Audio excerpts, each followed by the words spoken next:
Shiki era apenas um delinquente comum que havia sido expulso da escola. Porém, quando um estranho misterioso o ataca e mata seu pai, ele descobre que tem sangue de demônio correndo em suas veias e decide dominar seus poderes para se vingar. Há muito tempo, uma raça de demônios chamada Oni vivia no Japão, destruindo tudo e matando humanos como quisessem, sem que ninguém ousasse enfrentar eles. Mas então surgiu um homem corajoso chamado Mamo, que se tornou o salvador da humanidade.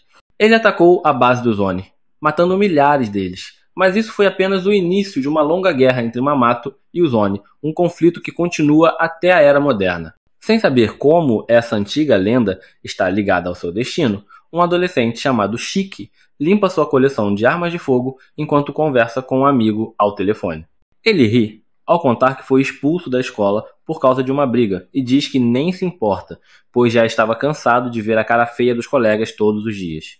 Nesse momento, seu pai adotivo, Tsuyoshi, chega e lhe dá um tapa na cabeça, exigindo que explique por que foi expulso. Shiki manda que ele o deixe em paz, mas Tsuyoshi se prepara para bater nele de novo por ser um ingrato, só que dessa vez o garoto desvia.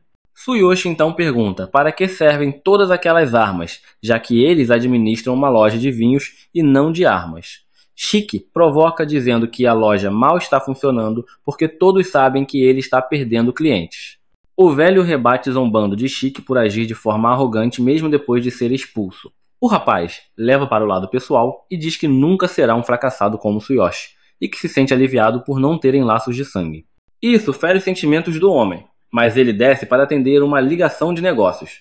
Ao sair para uma entrega, Shiki suspira e deseja que algum homem rico tivesse o adotado. Ele então pratica sua mira, mas uma explosão do lado de fora o assusta. Ao sair para ver o que aconteceu, uma densa névoa impede sua visão. De repente, uma rajada de névoa negra sai da neblina e o faz cair para trás. A névoa o agarra pela perna, arrastando-o para fora antes de largar ele na rua. Ao se levantar confuso, um velho assustador vestido de branco aparece para atacar ele. No entanto, Tsuyoshi surge dirigindo seu carro e atropela o agressor, mandando Shiki entrar no veículo. Ele arranca a toda velocidade, dizendo que a única opção agora é deixar o país. Shiki, ainda sem entender nada, pergunta como ele pôde matar um homem com um carro, mas Tsuyoshi afirma que o sujeito não morreu e que precisam fugir. Ele então fala sério com o garoto, dizendo que não há muito tempo. Shiki é descendente dos Oni, e o homem que o atacou é descendente de Mamo. O rapaz acha que é piada, mas o pai garante que está falando a verdade. Nesse instante, uma lâmina feita de névoa negra perfura o teto do carro, e Tsuyoshi desvia por pouco. Percebendo que o inimigo os alcançou, Tsuyoshi vê as janelas do carro serem cobertas pela névoa negra, cegando-os completamente. Ele para o veículo perto de um armazém abandonado e ordena que Shiki corra para se esconder. Logo depois, o carro explode, e ao se virar, ele percebe que o garoto sumiu. Felizmente, vê um rastro de névoa entrando no armazém e entende que o filho foi levado para lá. No interior, Shiki está preso em uma teia gigante feita da névoa negra, diante de um homem assustador chamado Samadari. Este diz que o sangue de Oni que corre nas veias do garoto o torna apenas uma praga, e que exterminar esse tipo de criatura é trabalho da agência Mamotero. Shiki, atônito por Samadari ter sobrevivido ao atropelamento, vê Tsuyoshi entrar e afirmar que a lenda de Mamo é real. Há milhares de anos, Mamo e os Oni guerreiam por meio de seus descendentes, que herdaram seu sangue. Com o tempo, os descendentes de Mamo se uniram e formaram a agência Mamotero, ganhando vantagem e forçando os Oni a se esconder entre humanos para sobreviver. Shiki ainda não compreende nada, mas Tsuyoshi diz para deixar que o papai resolva. Samadari cria 2 espadas de névoa negra, e Tsuyoshi, em resposta, libera a mesma habilidade para enfrentar ele. Os dois avançam e cruzam suas lâminas, liberando uma poderosa onda de choque. Tsuyoshi consegue empurrar Samadari para trás, mas este o provoca dizendo que ele está mais fraco do que antes. Ele explica que a névoa negra é uma habilidade única dos descendentes de Mamo e que Tsuyoshi foi seu veterano na agência. Shiki fica surpreso ao descobrir que seu pai é descendente de Mamo, mas Tsuyoshi afirma que esqueceu completamente esse passado. Samadari pergunta se ele também esqueceu o quão perigosos os Oni são e declara que, pelos crimes de abrigar um Oni, Tsuyoshi também será eliminada. O velho reage atacando primeiro, mas ambos se mostram iguais em força. Shiki só consegue observar a luta alucinante, enquanto Samadari questiona por que ele insiste em proteger um monstro que só vive para destruir. Tsuyoshi manda Samadari calar a boca e tenta causar um golpe sério, mas o inimigo é muito mais rápido do que ele esperava. Samadari desvia facilmente do ataque e contra-ataca com uma sequência extremamente veloz, ferindo Tsuyoshi gravemente e deixando-o inconsciente. Shiki fica devastado ao ver o pai sangrando e o amaldiçoa, prometendo matar ele. Samadari, no entanto, afirma que ele se juntará ao pai no pós-vida muito em breve. Nesse momento, Tsuyoshi agarra o pé do inimigo, que pergunta por que ele está indo tão longe para proteger um Oni. O velho responde que não precisa de motivo para proteger o filho, afirmando que Shiki não machucou ninguém e que é errado matar ele apenas por ter sangue de Oni. Samadari cria então uma espada de névoa negra para acabar com os dois, mas a raiva acumulada dentro de Shiki finalmente atinge o limite. Seus olhos ficam vermelhos, ele jura matar o desgraçado que tenta ferir seu pai, e seus poderes demoníacos despertam. Sangue começa a escorrer por todos os poros do seu rosto, e chifres demoníacos brotam de sua cabeça. Shiki grita que vai matar Samadari, e quando o homem se vira para olhar, percebe que ele já não está preso na teia.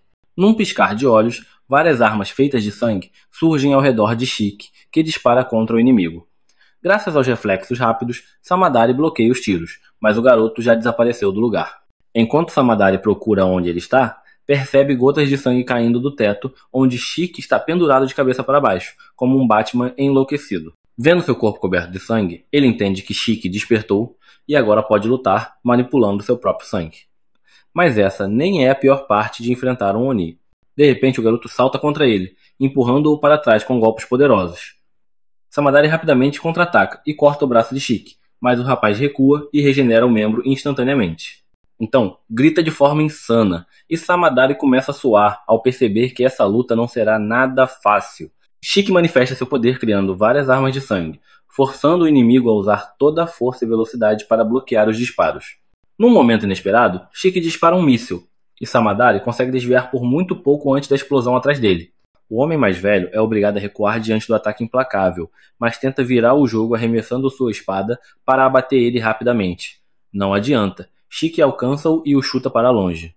Cansado e ferido demais para reagir rápido, Samadari tem o rosto pisoteado antes que Shiki despede sobre ele um arsenal inteiro de munição. Mesmo assim, Samadari sobrevive, embora gravemente ferido, e o amaldiçoa. Subitamente, Shiki desaba, suas armas de sangue se desfazem e sua transformação é desfeita. Ele encara as próprias mãos ensanguentadas, confuso e perturbado, sem entender o que acabou de acontecer. Samadari reconhece aquela reação como algo típico de quem desperta poderes de Oni pela primeira vez. Usando o pouco de energia que lhe resta, ele cria outra espada de névoa negra para finalizar o trabalho. Mas, antes que possa atacar, Tsuyoshi se coloca entre ele e Shiki, sacrificando-se para salvar o filho. Samadari pergunta como ele pode arriscar a vida por um garoto depois de ver o monstro que ele se tornou. Tsuyoshi apenas se lembra de como Shiki era um garotinho fofo e diz que não é ruim ter sido um pai feliz, mesmo que por pouco tempo. Nesse momento, civis atraídos pela explosão se aproximam e chamam os bombeiros, obrigando Samadari a recuar. Ele se transforma em névoa negra e desaparece, deixando Tsuyoshi ferido e Shiki atônito. O garoto entra em pânico e diz que vai chamar uma ambulância, mas Tsuyoshi pede que não, pois sabe que chegou ao fim, quer apenas conversar com o filho uma última vez. Ele confessa que nunca revelou sua linhagem Oni, porque isso significaria admitir que havia pessoas querendo matar ele. Agora, só pode pedir a Shiki que se torne forte o bastante para derrotar tanto Mamo quanto os Oni para poder viver livre e feliz. Shiki, chorando, manda-o calar a boca porque ainda não terminou de falar com ele e começa a carregar ele para fora, dizendo que conversarão depois que ele melhorar. Tsuyoshi apenas sorri uma última vez antes de dar seu último suspiro. Quando o corpo cai no chão, Shiki enlouquece, tentando acordar ele antes de desabar em lágrimas. Pouco depois, um homem sobre patins aparece e, ao se aproximar, nocauteia Shiki com um simples toque na cabeça, levando-o para um lugar onde apenas pessoas como ele podem se tornar mais fortes. O garoto que havia acertado Shiki mais cedo, Nito, liga para seu diretor. O diretor o parabeniza por ter conseguido infiltrar um dos Onis na escola. Mesmo fingindo não estar empolgado, é óbvio que está animado com a conquista. Ele pergunta sobre os outros que foram capturados e Nito menciona Shiki, dizendo que não tem certeza se ele vale a pena. Será que Shiki realmente valerá o esforço?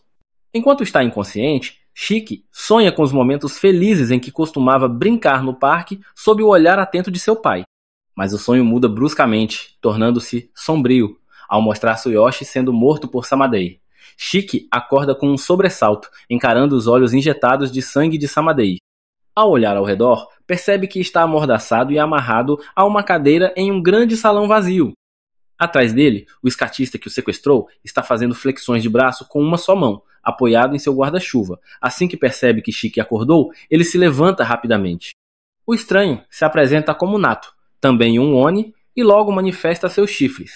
Shiki está completamente confuso e mal consegue prestar atenção nas palavras de Nato, que se recusa a dizer onde eles estão.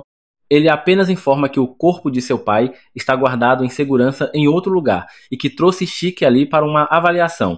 De repente, Nato desliza até um quadro branco no canto da sala usando seus patins e o arrasta até Shiki, se gabando de como os patins são mais eficientes que andar. Em seguida, começa a explicar sobre a agência Mamotero, dizendo que Shiki já viu alguém que pode controlar a Névoa Negra e usar ela como arma. Segundo ele, a agência Matero caça essas criaturas, e os Oni criaram sua própria organização para se defender. Nato diz que seu trabalho é encontrar Onis recém-despertos como Shiki e levar, luz a um local seguro para avaliar se são dignos de entrar na agência Oni. Após essa breve introdução, Nato recoloca o quadro branco em seu lugar e remove a mordaça de Shiki para entrevistar ele. Assim que é solto, Shiki começa a gritar exigindo ser libertado e ameaça Nato, dizendo que irá matar ele se ele tiver feito algo ao corpo de seu pai. Nato, impassível, deduz imediatamente um ponto da pontuação de Shiki, que já estava em 0, e o xinga por não entender o significado de guardado com segurança, algo que ele acabara de explicar. Shiki fica ainda mais irritado e diz que jamais confiaria em alguém suspeito como Nato, que apenas responde que não esperava outra coisa. Ele então avisa que irá descontar mais pontos a cada maldição ou exigência de liberdade que Shiki fizer, e que é melhor ele colaborar se quiser passar na avaliação. Shiki não se importa com avaliação nenhuma, ele só quer ser libertado logo. Tenta conter a raiva, mas nem isso consegue fazer direito. Nato o repreende por estar com um olhar estranho e perturbador. Isso faz Shiki perder o controle, e Nato decide usar um método não convencional de avaliação, já que os métodos normais não parecem funcionar com malucos. Ele tira a gravata e, antes que Shiki perceba o que está acontecendo, o estrangula com toda a força.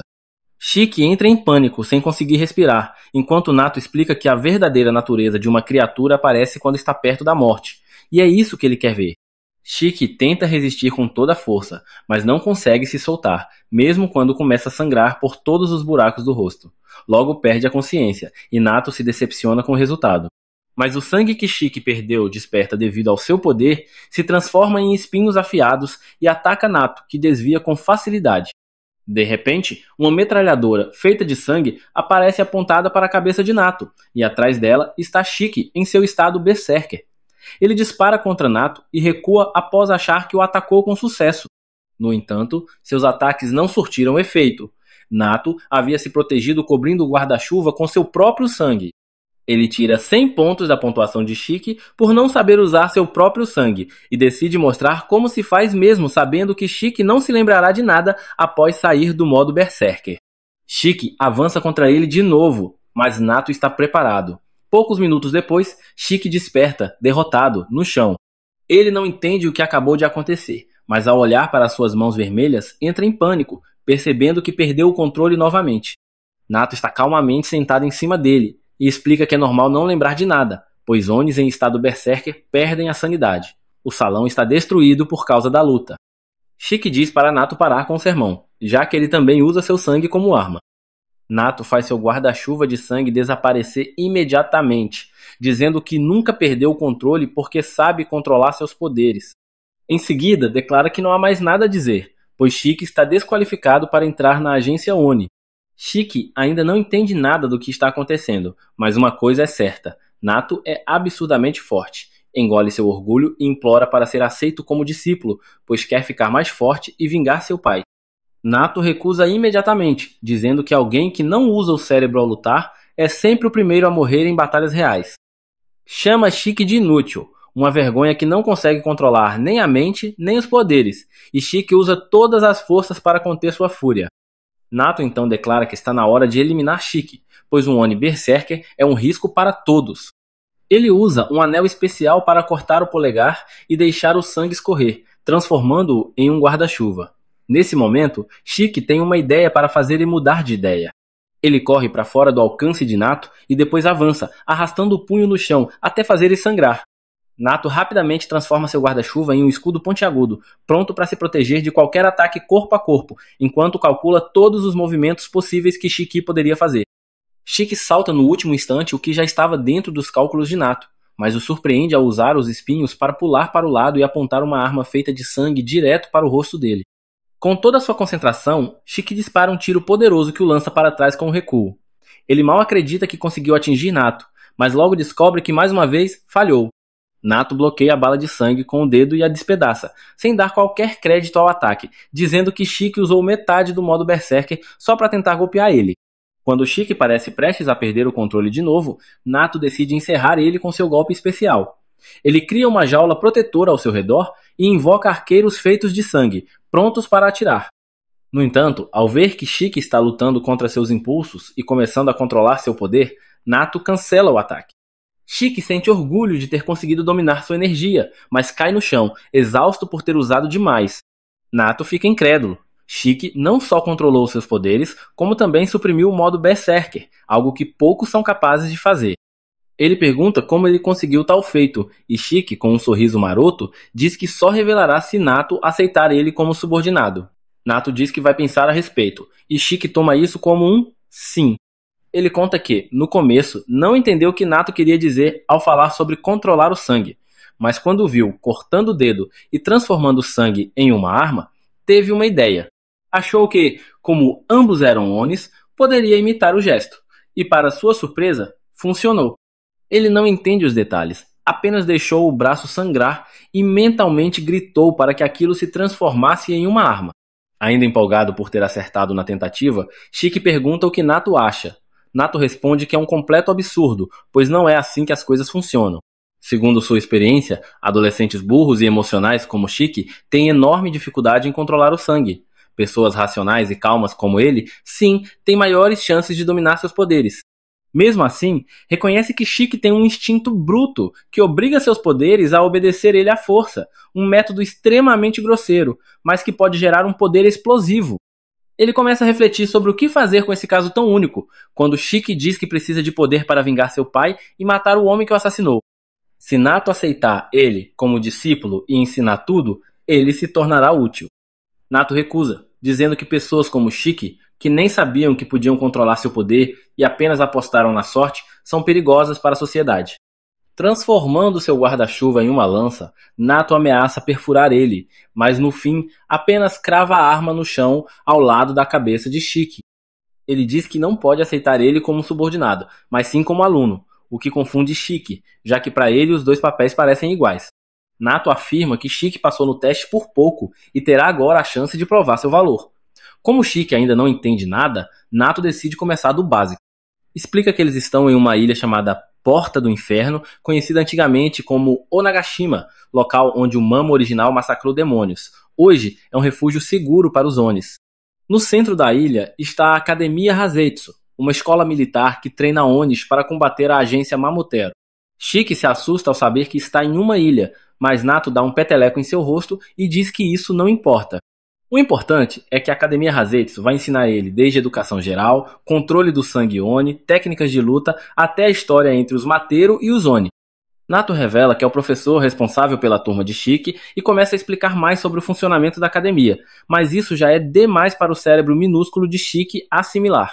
No fundo, ele nem se importa com isso, tudo o que quer saber é se pode ficar forte o suficiente para vingar seu pai. Nato diz que não pode garantir nada, mas se ele não se tornar forte o bastante para enfrentar a agência Matero, será expulso. Logo, Chique se veste com o uniforme da escola, animado por entrar em um tipo de escola diferente. Mas Nato o alerta, outros também passaram no teste esse ano e Chique provavelmente é o menos habilidoso entre todos. De repente, Chique se lembra do pai e pergunta onde está o corpo. Nato responde que o colocaram no necrotério, pois queriam que o próprio Chique realizasse o funeral conforme suas crenças.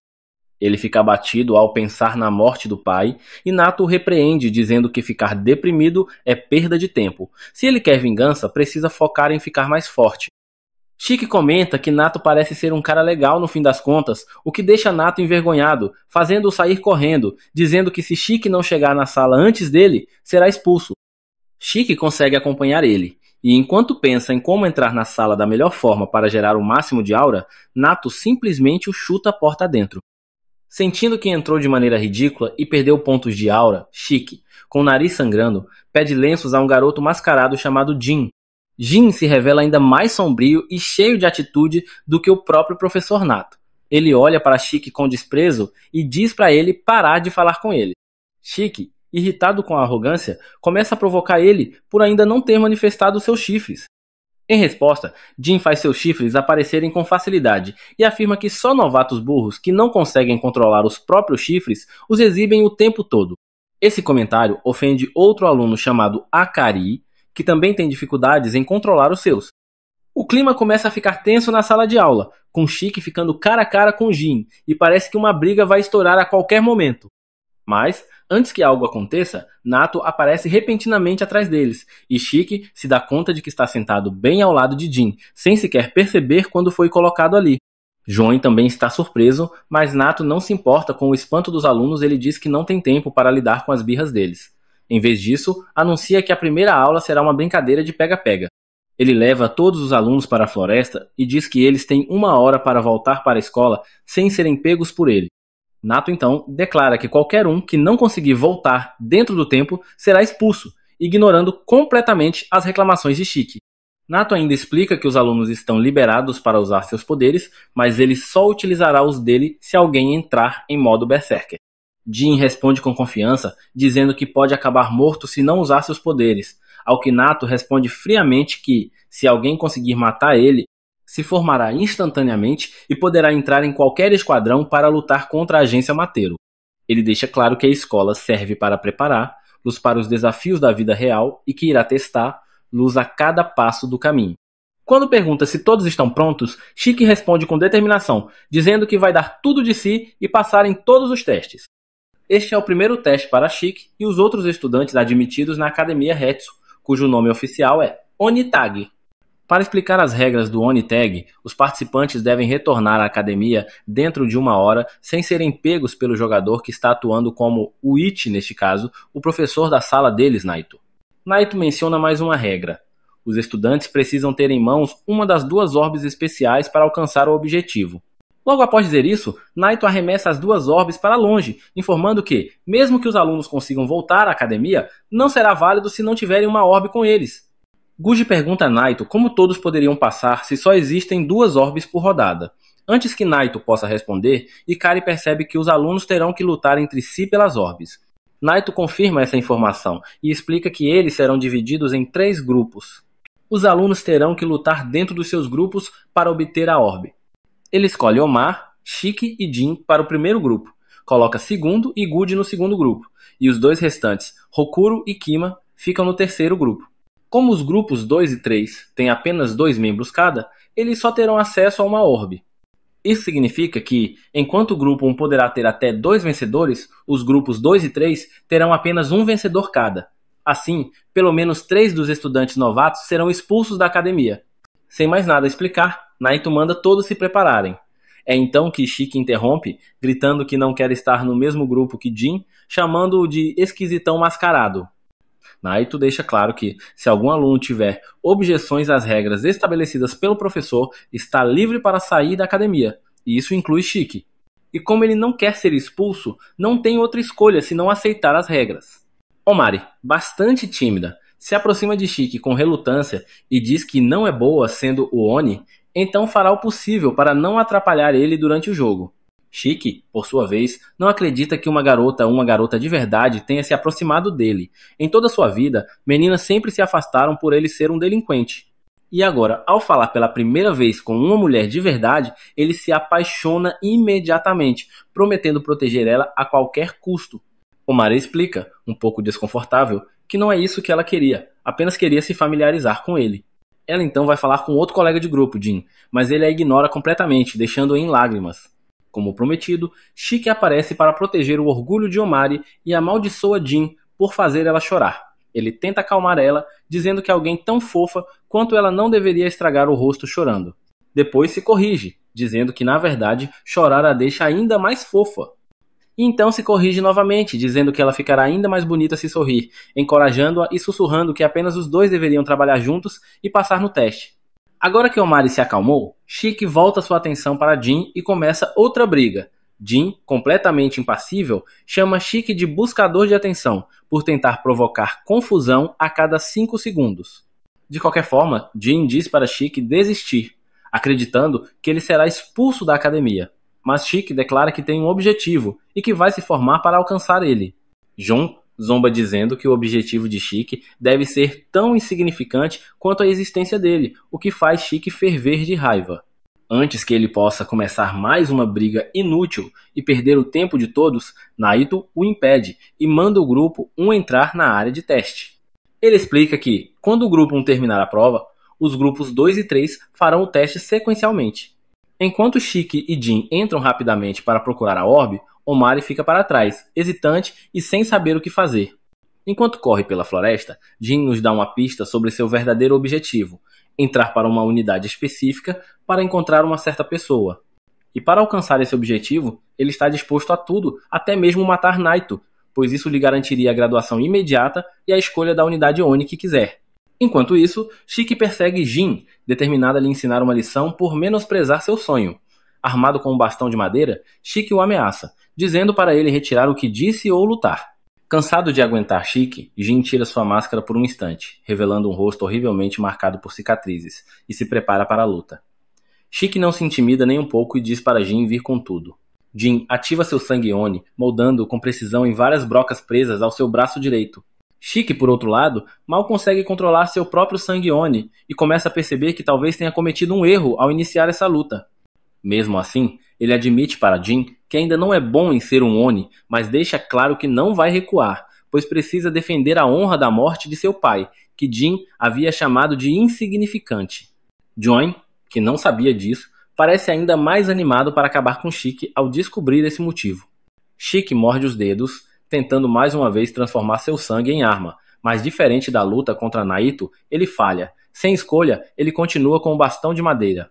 Como era de se esperar, Jin o domina com facilidade, quase o acertando e cortando uma árvore inteira no processo. Enquanto isso, Omari tropeça, cai no chão e entra em desespero, aceitando que uma fraca sem confiança como ela não pertence àquele lugar. Ela se lembra das palavras de Shiki, dizendo que queria fazer parceria com ela, mas também sabe que não pode depender dos outros o tempo todo. Mesmo assim, ela segue em direção ao som da luta entre Shiki e Jin, sem perceber que uma das orbes estava logo atrás dela. De volta ao confronto, Shiki tenta inutilmente acertar Jin, que o joga de um lado para o outro, sem nem levar a luta a sério. Shiki perde o foco, distraído ao pensar em como controlar seu sangue, e é duramente punido por isso com um soco violento no rosto. Quando abre os olhos após o ataque, percebe que nunca se sentiu tão fraco. Desde pequeno, sempre foi teimoso e mais forte que qualquer um que quisesse enfrentar ele. Ele achava que seria assim ali também, mas as pessoas naquele lugar são muito mais fortes. Jin nem se vira para olhar Shiki caído no chão. Ele o zomba, dizendo que nem precisou usar seu sangue para derrotar ele, provando que Shiki é inútil. Ao se afastar, Shiki grita, revoltado por Jin simplesmente ter feito aquilo e ido embora. Ele promete que vai se vingar, mas Jin já perdeu a paciência com a postura dele. Diz que o melhor seria Shiki morrer, por ser fraco, e dispara um ataque sangrento. Ao mesmo tempo, Omari, que procurava por eles na floresta, finalmente os encontra. A garota corre inocentemente em direção aos dois, sem saber que está indo direto para o ataque.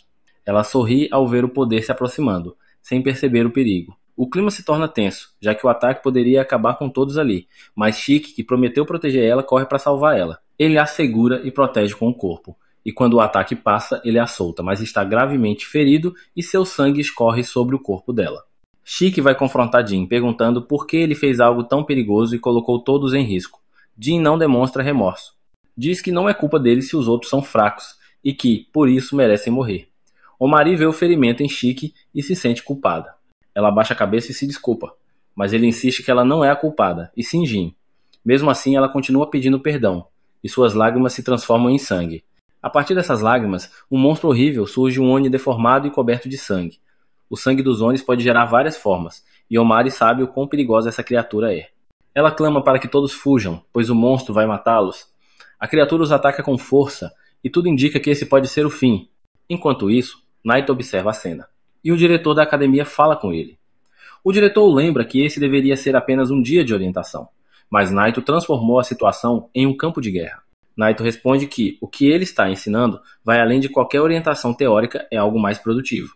O diretor sempre suspeitou que Naito não fosse uma pessoa gentil, mas também sabia que havia uma parte nele que era. Ele comenta sobre como Onis morrem ainda crianças, alguns apenas por serem parentes de Onises, outros levados a laboratórios para testes. Ele se pergunta o que essas crianças pensam quando estão prestes a morrer. Mas Naito não se importa. Para ele, um Oni fraco merece morrer. Shiki consegue sobreviver ao ataque da criatura e se pergunta se Jin também sobreviveu. Jin salta de dentro de um arbusto e volta ao campo de batalha, pronto para continuar lutando. Shiki corre até o mar e pergunta se ela consegue controlar o monstro, mas ela admite que não. A criatura se alimenta do sangue dela, e ela está perdendo muito. Shiki entende que precisa tirar ela dali imediatamente. Ao se aproximar, percebe algo estranho o monstro. Em vez de atacar ela, parece estar tentando proteger ela. Ele se pergunta o que poderia ter causado aquilo, mas não para. Ele tenta alcançar ela, mas o monstro cospe sangue e o arremessa. Ele ouve Omar chamar o monstro de irmã, e percebe que pode ser um trauma. Omar diz a ele que deveria fugir, mas ele não pode fazer isso. Ele a lembra de que ela está perdendo sangue e pode acabar ficando sem. Ela não se importa consigo mesma ou com sua saúde, e está bem em morrer, mas ele está preocupado. Ela precisa encarar o fato de que está por um fio, e ele só quer ajudar. Saber que é tão fraco assim nem é difícil, é simplesmente patético. Ele se lembra de como viu seu pai morrer e era fraco demais para fazer qualquer coisa, e mesmo agora continua sendo fraco. Ele começa a chorar porque seu sangue não consegue liberar nada. Jin aparece e diz para ele ir embora se quiser chorar. Jin corre para lutar e admite que o golpe que levou do monstro ainda o está afetando. Mas, se ele fugir agora, vai morrer, então não pode.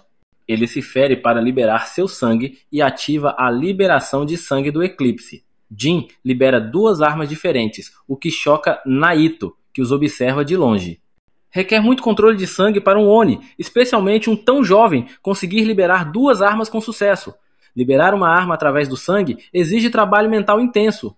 Seu cérebro libera algo através do sangue, e isso cria algo com o qual você tem familiaridade. Para alguns, é uma arma que amam, para outros, é um trauma guardado por anos. De qualquer forma, exige intencionalidade. Ele sabe que Shiki não conseguirá liberar nada, porque o que ele conseguiu na luta anterior foi apenas sorte. Jin salta para lutar contra o monstro e tenta cortar sua cabeça, mas fica chocado quando o monstro se defende. Ele pula para longe e o monstro tenta revidar. Jin continua cortando sangue com sua espada e Shiki observa a luta, refletindo por que é fraco demais até para invocar uma arma. De repente ele percebe que tudo que Jin está usando é para cortar, o que significa que ele só pode criar armas de corte. Ele se lembra de que criou uma arma de fogo antes e se recorda de que, quando era criança, amava armas. Então tenta descobrir que tipo de arma pode obter. Por outro lado, a luta entre o monstro e Jin se intensifica, e Naito percebe que não pode continuar apenas assistindo, então se prepara para ajudá-los. Antes que faça isso, o monstro grita, e Shiki manda que ele fique quieto. A atenção dele se volta para Shiki, que conseguiu direcionar seu sangue para criar uma arma de fogo. Naito fica aliviado por Shiki ter conseguido controlar seu sangue. Shiki atira com a arma no monstro e explode sua cabeça, enquanto Jin o observa em choque. E o próprio Shiki sente orgulho. Ele finalmente conseguiu controlar sua arma. A Titã fêmea começa a desaparecer enquanto seus fragmentos se espalham por todos os lados, e Homer perde a consciência. Enquanto isso, Jin ainda está chocado com o poder de fogo de Shiki quando, de repente, começa a chover sangue.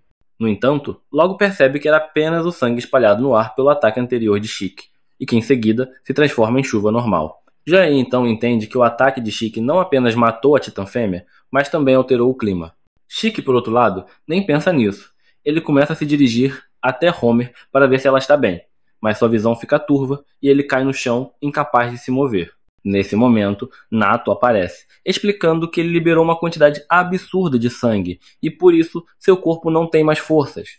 Shiki insiste que ainda pode continuar e com esforço consegue se levantar, mas por menos de 5 segundos, antes de cair novamente. Nato chama de novato incapaz de controlar o próprio poder, embora reconheça internamente que o que viu foi além de tudo que já presenciou. Ele adverte Shiki que, se gastar sangue demais, pode acabar morrendo, o que faz Shiki se preocupar mais com Homer do que consigo mesmo. Ele pede a Nato para verificar ela primeiro, pois ela também pode ter usado muito sangue, e só depois se preocupar com ele. Nato se surpreende que Shiki, mesmo nesse estado, esteja pensando em outra pessoa. Porém, antes que possa ajudar eles, Jin lança um ataque surpresa contra ele. Felizmente, os reflexos de Nato são rápidos o suficiente para bloquear o golpe e empurrar Jin para trás. Este, com frieza, diz que não precisam se preocupar com perdedores. Nato Indignado, pergunta o que acontecerá se Homer morrer por não receber tratamento imediato, e Jane responde que isso não o interessa. Desgostoso, Nato afirma que odeia pessoas egoístas como ele. Jane, indiferente, apenas pergunta se pode se formar caso o mate, e Nato confirma. Isso basta para que Jane avance com seu motosserra de sangue, mas Nato bloqueia com seu guarda-chuva feito de um material indestrutível, tão resistente quanto a calça do Hulk. Em seguida, aciona um botão que libera uma cortina de fumaça. Jae-in acredita que ele tentará atacar ele de surpresa e se mostra confiante de que poderá matar ele assim que entrar em seu alcance.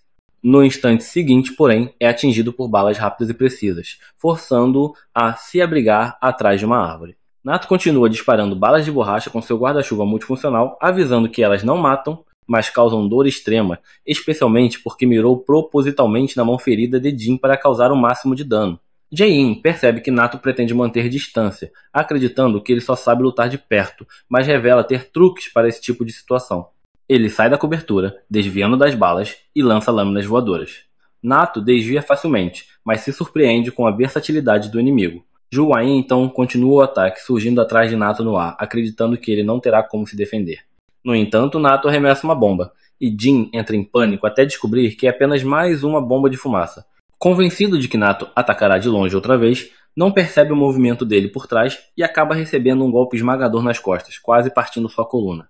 Nato o repreende por confiar demais em suas previsões durante uma batalha, pois isso o deixa vulnerável a ataque surpresa.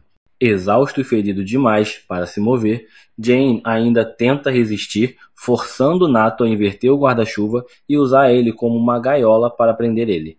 Enquanto Jin tenta se libertar desesperadamente, Nato pergunta se ele está tão ansioso assim para ver o próprio pai. O garoto congela ao ouvir isso e exige saber como Nato descobriu. Nato revela que leu seu arquivo e sabe que seu pai é um mamotero.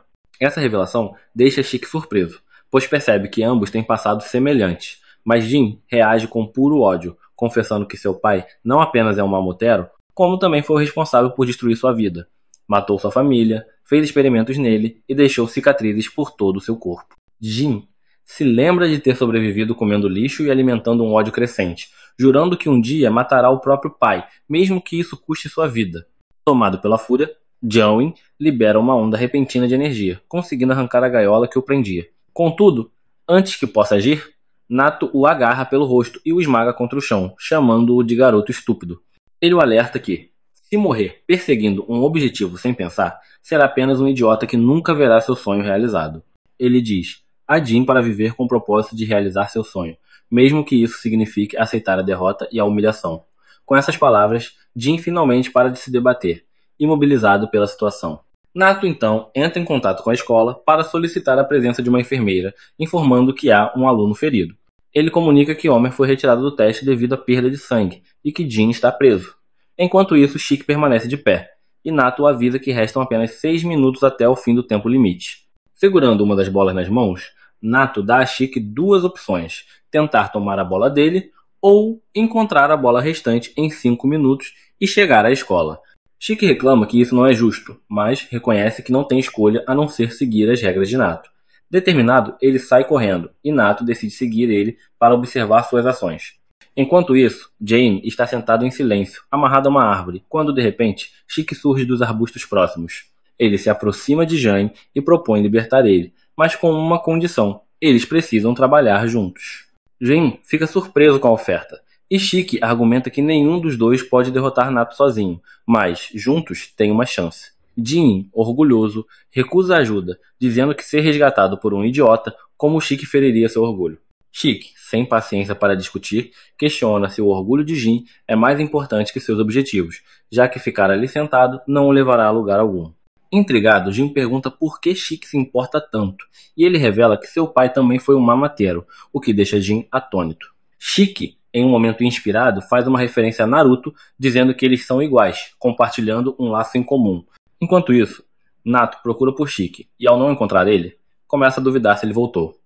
De repente, ele avista Chique correndo e xingando Jain, decidindo encurralar ele imediatamente. Quando Nato intercepta Chique, ele o provoca, dizendo que o tempo está se esgotando, enquanto exibe a bola em sua mão. Chique, em seus pensamentos, amaldiçoa Jin, não por ele não estar ajudando, mas porque, mesmo após ser resgatado, Jin queria estar no comando.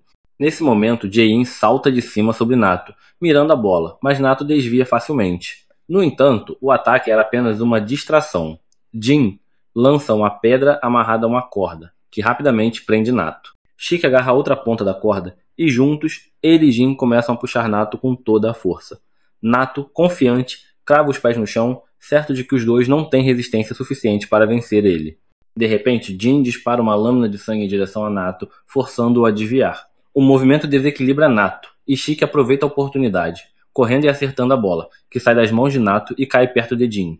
Nato acredita que, se Ju-In tentar levar a bola à escola, Shiki tentará roubar ela e planeja aproveitar a disputa entre eles. Para sua surpresa, Shiki instrui Ju-In a pegar a bola e correr. Jae-in obedece e Shiki o incentiva com entusiasmo, proclamando que conseguiram tomar a bola de Nato. No entanto, Nato o lembra que apenas quem entregar a bola na escola passará no teste, o que significa que nesse momento apenas Jain teria sucesso. Shiki fica atordoado ao perceber isso, e Nato nota que ele age impulsivamente, sem considerar os custos e benefícios de suas decisões. Arrependido, Shiki grita para Jin voltar, mas ele já está muito longe para ouvir. Jain, confiante de que pode chegar à escola a tempo, reflete sobre como isso não seria possível sem a ajuda de Shiki. Sentindo que não pode simplesmente abandonar ele, ele dá meia volta e corre de volta para Shiki, que fica perplexo e pergunta brincando se Jin é tão desorientado quanto Zoro. Jain, irritado, manda Shiki calar a boca, explicando que só voltou porque não quer dever seu sucesso a um idiota.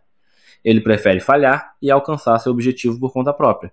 Por isso, Jain entrega a bola a Shiki e pede que ele a leve à escola.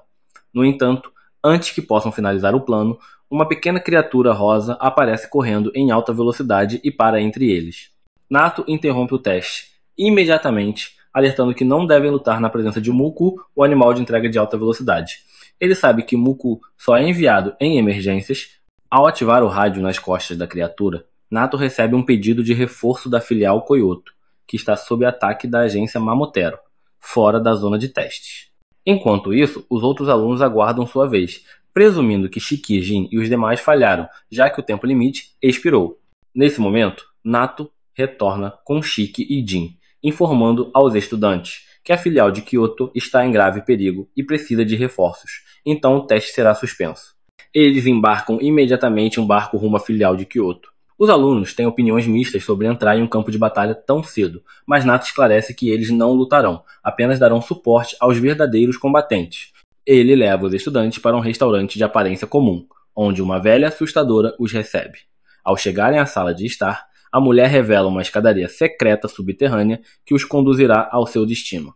Enquanto isso, em outro local, Tsubakiri, um capitão da agência Mamotero, acaba de caçar uma unidade de Oni. Ele os chama de um bando de vermes fingindo ser soldados. Sua vice-capitã, Yamogi, reclama que ele exagerou novamente, apontando a bagunça que ele causou, o que será um transtorno para limpar. Tsubakiri responde que simplesmente fica muito irritado ao ver esses vermes e deseja que tivesse enfrentado uma Oni fêmea, pois elas são mais resistentes e suportam mais dor que os machos, tornando-as ideais para seus experimentos. Yamogi considera os experimentos dele repugnantes, especialmente uma criatura que se aproxima deles. Tsubakiri a repreende por ser fria com sua criação favorita, uma mistura de cachorro, macaco e fazão, que ele batizou de feio. Yamogi concorda apenas que o nome é apropriado. Tsubakiri explica que feio é tanto um importante espécime de pesquisa quanto um membro leal de suas armas biológicas anti-Oni. Yamogi retruca que o trabalho deles é matar Oni perigosos e salvar civis, e que ele deveria contribuir mais para isso em vez de perder tempo com pesquisas macabras. Tsubakiri insiste que o sangue dos Oni é fascinante e que ele está ajudando à sua maneira. Ele acredita que, se conseguirem controlar o sangue dos Oni, isso ajudará enormemente a agência Mamotero. Melhor ainda, se transformarem o fator de cura do sangue Oni em um medicamento, poderiam ficar mais ricos que Alan, Jeff e Zuki juntos. Yamogi lembra que até os Mamoteros têm habilidades semelhantes, mas Tsubakiri argumenta que não é ético experimentar em pessoas. Para ele, os Oni são apenas vermes, e experimentar eles é justificado, já que simplesmente matar eles é um desperdício. Um jovem Oni, aterrorizado, ouve tudo isso escondido atrás de um canto, tentando ao menos ficar quieto. Quando ouve os passos dos dois agentes da Mamotero se afastando, ele suspira aliviado, mas esse é seu erro fatal, pois Tsubakiri o escuta e imediatamente vai até ele.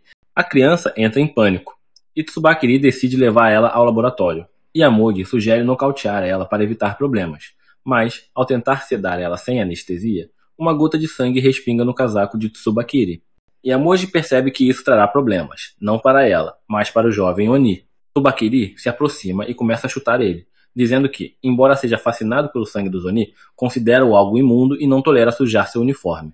Ele pergunta à criança se seus pais vivem por perto e se estavam no grupo que ele acabou de matar. Sem resposta, ele ergue os corpos dos Oni mortos para mostrar eles, perguntando se os pais dela estão ali. A criança, paralisada de medo, não consegue falar, e Tsubakiri decide esmagar ela com os cadáveres.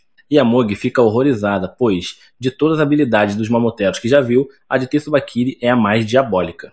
A névoa negra que sai de seus corpos é na verdade uma bactéria especial que vive em seu sangue, usada para criar armas. Tsubakiri, porém, usa essa bactéria para controlar cadáveres, algo que Yamoji ainda não consegue aceitar. Logo, Tsubakiri termina de matar o menino e ordena que Feio coma o bolinho de Oni gigante, enquanto eles continuam em busca de mais vermes para matar. Enquanto isso, Shin e outros estudantes caminham por um amplo túnel. Nato explica que algumas lojas na área têm acesso a esse túnel, que leva à base deles. Eles logo chegam a um portão que os conduz a um espaço abaixo do templo Uruda, decorado como uma casa tradicional japonesa. Os estudantes ficam impressionados, e Nato revela que ali é a sede da divisão de Kyoto da agência Oni. Nesse momento, o médico sai de uma sala reclamando do excesso de trabalho, mas sua atitude muda ao ver Nato. Ele o cumprimenta animadamente e começa a arrumar o cabelo ao notar uma garota loira atraente, que o rejeita imediatamente. Isso não abala o médico, acostumado a rejeições. Shin pergunta quem é esse palhaço e Nato o apresenta como Kyoa, comandante da unidade de apoio da base de Kyoto. Kyoa menciona que ele e Nato foram colegas na academia, mas Nato não tem tempo para a conversa fiada. Ele decide ir diretamente para a linha de frente, e Shin pede para acompanhar ele. Outros estudantes também querem ir, preferindo evitar Kyoa, mas Nato os ignora. Ele diz a Kyoa para usar os pirralhos como quiser, e sai. Uma enfermeira chama Kyoa para voltar ao trabalho e, ao notar os estudantes da academia, manda que se troquem imediatamente, pois precisam de toda a ajuda possível.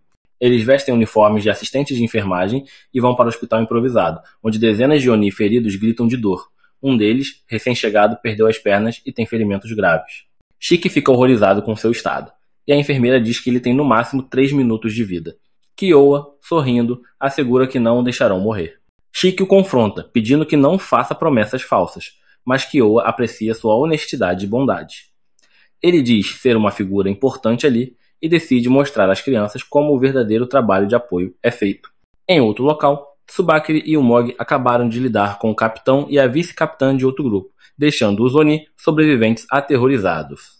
Tsubakiri está desapontado, pois esperava enfrentar alguém forte, mas agora terá que lidar com mais um grupo de insignificantes. No entanto, seu desejo é rapidamente atendido quando Nato chega e ativa imediatamente sua habilidade. Tsubakiri fica animado ao ver ele, mas Nato não lhe dá muito tempo para comemorar, lançando um ataque mortal. Os Oni ficam aliviados com a chegada de Nato para salvar eles, mas Tsubakiri não sofre nenhum dano, usando os corpos do capitão e da vice-capitã Oni mortos como escudos humanos. Ele revela que já conhece Nato e conversa com ele como se fossem velhos amigos, perguntando o que ele está fazendo em Kyoto, já que não é sua área. Tsubakiri menciona ter ouvido sobre um local onde os Oni e Kyoto estão se reunindo, sugerindo que, se destruir ele, o problema estará resolvido. Nato mantém uma expressão neutra, dizendo que não sabe de nada, e Tsubakiri responde que desistirá se até Nato negar a existência do lugar. Ele então diz que irá passear pelo grande templo, o que deixa Nato em pânico interno, pois sabe que Tsubakiri tem instintos aguçados. Determinado a deter ele, Nato se prepara para lutar seriamente. Enquanto isso, na sede, Kyoa insere vários tubos de sangue em seu corpo, e Shiki questiona se esse sangue não deveria ser usado nos feridos. A enfermeira manda Shiki calar-se e observar enquanto Kyoa se aproxima do homem mais gravemente ferido. Ele pergunta ao paciente se prefere regenerar os braços ou as pernas, pois não pode fazer ambos no momento. Com esforço, o homem diz que quer os braços para abraçar seus filhos novamente. Kyoa promete que isso será possível, mas avisa que o processo será extremamente doloroso. Ele corta o próprio pulso, despejando seu sangue na boca do homem, explicando que isso amplifica a capacidade de cura de um Oni comum. Assim que o sangue começa a fazer efeito, o homem grita de dor, e a enfermeira ordena que os estudantes o segurem. Shiki e os outros obedecem, enquanto ela instrui os demais a buscar mais sangue na sala ao lado. Logo, algo começa a surgir nos braços enfaixados do homem, e Shiki fica horrorizado ao ver o que parecem ser dedos humanos. Quando os outros estudantes retornam, os braços do homem se regeneram completamente, e até as graves queimaduras em seu peito cicatrizam. Shiki pergunta a Kyoa se também podem regenerar as pernas, e ele confirma, mas explica que isso deve ser feito gradualmente, com pequenas doses de sangue, pois o homem já consumiu muito e pode desenvolver anticorpos sem ingerir mais. Kyoa então se aproxima do paciente, informando que ele será afastado da unidade de combate, mas poderá se juntar à unidade de apoio para ajudar outros. Com próteses, ele logo estará brincando com seus filhos, o que emociona o homem às lágrimas. Kyoa se vira para os estudantes, alertando que eles poderiam estar no lugar daquele homem no futuro.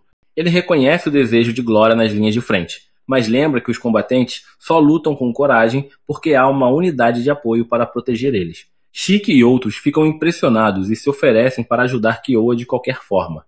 Ele pede a Shiki que auxilie com outra questão, levando-o até uma garota deprimida chamada Mei, internada após um ataque da agência Mamotero.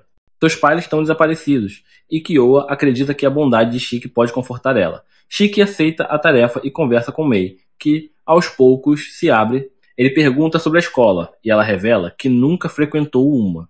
Enquanto Shiki se pergunta se Mei é uma encrenqueira como ele, a unidade de apoio traz corpos do campo de batalha, e os pais de Mei estão entre eles.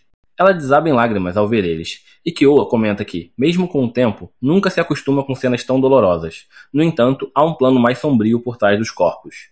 Tsubakiri revela a Nato que infectou alguns cadáveres de Oni com sua bactéria, sabendo que a unidade de apoio os levará para a base para um funeral digno. Ele planeja controlar os corpos remotamente para destruir a base. Nato fica chocado, e Tsubakiri decide testar se seu plano funcionou. Ele reanima o corpo do pai de Mei enquanto Shiki e Kyoa estão distraídos, e Mei, acreditando que ele está vivo, fica eufórica. No entanto, sob o comando de Tsubakiri, o corpo começa a estrangular ela, Shiki e Kyoa. Percebem rapidamente, e Kyoa identifica a habilidade de Tsubakiri. Ele ordena que Shiki cubra os olhos de Mei, que obedece, enquanto Kyoa perfura o cérebro do homem com 2 facas afiadas, imobilizando-o. Mei chora ao ver o que aconteceu com seu pai, e Kyoa percebe que pode haver mais zumbis fantoches como esse na base. Mas é aí que o vídeo termina. Sob a influência de Tsubakiri, os cadáveres de Oni começam a atacar os trabalhadores da unidade de apoio, sem poupar nem mesmo os Oni já feridos que conseguiram escapar da batalha. Kyoka luta para assumir a liderança em meio ao caos, enquanto ele próprio é atacado por uma dúzia de cadáveres de Oni. Shiki, por sua vez, está sendo estrangulado pela mãe zumbi da pobre Mei, e a garota, com lágrimas nos olhos, só consegue implorar para que a mãe pare. Mei já havia testemunhado a morte de seu pai momentos antes, e Shiki, ciente disso, hesita em simplesmente apunhalar a mãe dela na frente da menina. Como Shiki ainda não domina completamente suas habilidades de Oni, Nito havia lhe dado uma pistola quando estavam no navio a caminho da cidade. As balas da arma estão impregnadas com o sangue de Shiki, tornando-as mais letais que munições comuns. Diante do perigo à sua própria vida, Shiki toma uma decisão difícil. Ele puxa Mei para perto, protegendo-a para que não veja o que está prestes a acontecer, e atira na cabeça da mãe zumbi, libertando-se de seu aperto. Em seguida, Shiki usa a pistola para abater os Oni que cercavam Kyoka, libertando-o do ataque. Como Kyoka não está em condições de lutar, ele coloca Shiki no comando para lidar com a situação caótica, enquanto corre para colocar os pacientes em segurança. Enquanto isso, os outros estudantes também enfrentam os Oni zumbis. Como não têm pleno controle sobre suas habilidades de manipulação de sangue, eles recorrem aos punhos humanos comuns. Após minutos de luta intensa, conseguem derrubar vários Oni zumbis, mas os mortos-vivos continuam se levantando, tornando a batalha exaustiva e aparentemente interminável. Shiki chega ao local e informa a todos que os cadáveres de Oni estão sob o controle de um Mamataro, e só podem ser detidos se seus cérebros forem destruídos. Jain entra em ação, utilizando sua técnica de eclipse de sangue para cortar os Oni que se aproximam. Shiki, por sua vez, parece estar em um jogo de Call of Duty, atirando nos zumbis com sua pistola. Cada disparo o machuca emocionalmente, pois ele sabe que essas criaturas já foram pessoas com amigos e famílias que se importavam com elas. Mesmo assim, pelo bem maior, ele continua atirando. Enquanto isso, Kyoka organiza a evacuação, ordenando que seus subordinados levem os pacientes para um lugar seguro. Shiki está à beira das lágrimas, atormentado pela pergunta: se seu inimigo é o Mamataro, por que ele precisa matar os de sua própria espécie contra sua vontade? Essa questão o consome mentalmente, enquanto Tsubakiri, do outro lado, imagina o caos na base da agência Oni e ri do espetáculo. Nito, percebendo que a situação está saindo do controle, saca sua arma, uma espada guarda-chuva, e avança contra Tsubakiri. O vilão, porém, permanece impassível, usando os cadáveres de Oni como escudos humanos e fazendo um comentário cruel sobre Nito ter criado um espetinho de Oni. Nito não percebe que o monstro de estimação de Tsubakiri, chamado Ugly, se aproxima furtivamente. Quando a criatura está prestes a golpear ele, Nito desvia, mas o ataque acerta o espetinho de Oni. Visivelmente abalado, Nito lamenta ver seus camaradas sendo desrespeitados e manipulados mesmo após a morte. Sububakiri, notando a angústia de Nito, zomba dele, dizendo que ele deveria estar feliz por esses vermes estarem sendo exterminados. Cansado das provocações, Nito decide lutar com todas as suas forças e ordena que os outros Oni atrás dele fujam, pois só atrapalharão. No entanto, Sububakiri não pretende deixar ninguém escapar. Ele ordena que Yumog use suas habilidades, envolvendo seus melões, para criar uma barreira esférica negra ao redor de Nito e dos outros Oni. Nito exige uma explicação sobre o que é essa esfera, e Sububakiri, confiante de que Nito não escapará, explica que é a habilidade especial de Yumogi, que os manterá presos até que ela decida libertar eles. Isso permite que Sububakiri siga para o esconderijo da agência Oni para matar os demais, antes de voltar para lidar com Nito, se ele ainda estiver vivo. Nito permanece em silêncio, rezando para que Sububakiri não saiba a localização do esconderijo. Mas o vilão revela que colocou transmissores em todos os cadáveres que deixou para trás, e todos apontam para um único lugar, o prédio Iruda-dera, em Kyoto. Com sua missão ali concluída, Sububakiri se afasta rindo maniacalmente, deixando Ugly para lidar com Nito. Yumog permite que Ugly entre na esfera negra, e a criatura avança faminta. Sububakiri e Yumog seguem juntos, e ele, como de costume, explica seus planos. Ugly é uma besta produzida em massa, o que significa que há muitas outras como ele à disposição. E Sububakiri pode descartar ele quando quiser. Ele decide usar Ugly como uma bomba para matar todos os Oni dentro da esfera. Com um estalar de dedos, o estômago da criatura começa a inchar, e antes que Nito possa reagir, Ugly explode, destruindo todos dentro da esfera. Sububakiri olha para trás, um pouco desapontado por a explosão não ter sido tão impressionante quanto esperava, mas segue em frente, certo de que eliminou todos os vermes, incluindo o líder, Nito. Enquanto isso, Shiki e seus companheiros lutam exaustivamente para bater os Oni regenerativos. Quando finalmente derrubam o último, estão completamente esgotados. Olhando uns para os outros, suspiram aliviados, acreditando que o pesadelo finalmente acabou. Kyoka reúne o grupo e informa que conseguiu levar todos os Oni feridos para um local seguro, expressando sua gratidão pelo esforço de todos. Ele admite que sem a ajuda deles, a situação teria sido muito pior. Os olhares se voltam para Mei, que encara os corpos de seus pais, e todos sentem uma profunda pena da jovem garota.